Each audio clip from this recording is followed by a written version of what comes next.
couple days later, here she is, 1982 Honda CX500 Custom.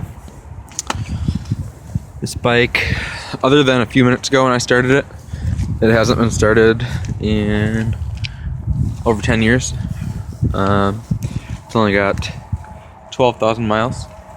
I made a video a few days ago when I first got it. It was about 20 degrees warmer. Somehow it's gotten colder as spring has approached. That's Minnesota. So I'm not gonna make this too long, but when I got it, the front forks were shot and they're pretty much bottomed out. I applied some air pressure and I tried this trick to remove any dust or dirt that was between the seal and the fork.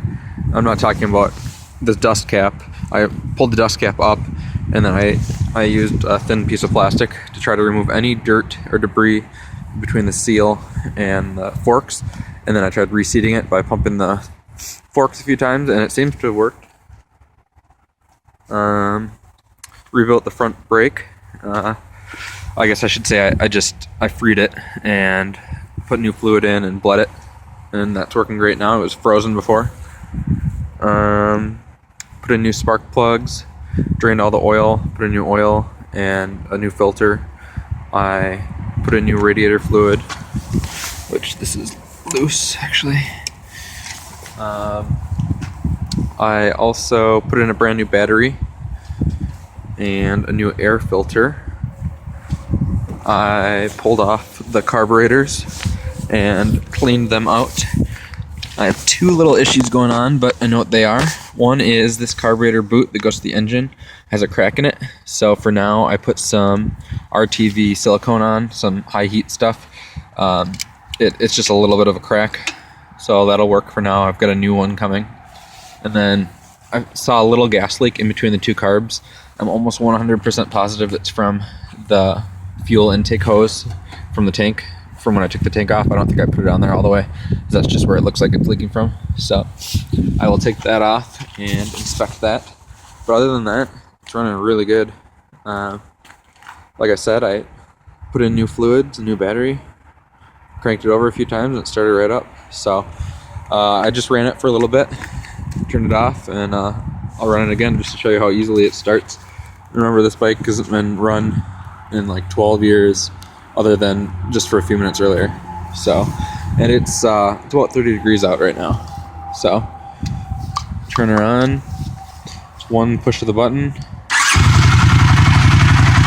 I have to mess with the idle and stuff a little bit, especially since it's cold and all that, but it sits right there. It's nice, it's quiet.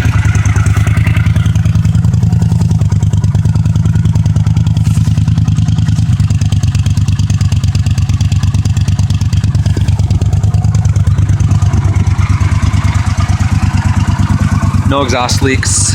It's a nice quiet little bike. Oh, another issue is the guy I bought it from, when he was backing it up, he accidentally cracked this turn signal off, unfortunately. I just put a metal tie on there for now, but that'll have to be replaced. But it doesn't look horrible for the time being. It is coming out of both cylinders, both tailpipes pretty evenly.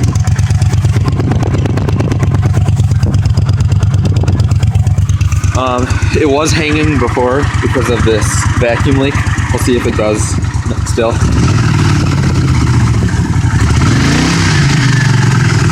Yeah, it kind of hangs there a little bit.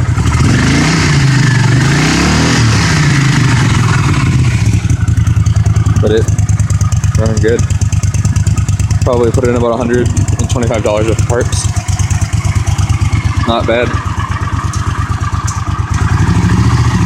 I got some drag bars for it, which look really cool on it, but I gotta figure out how to shorten the cables because the drag bars go down to like here. So all these extra cables just kind of loop up here. So I gotta figure out what to do about that, but I think the drag bars look really cool on this bike.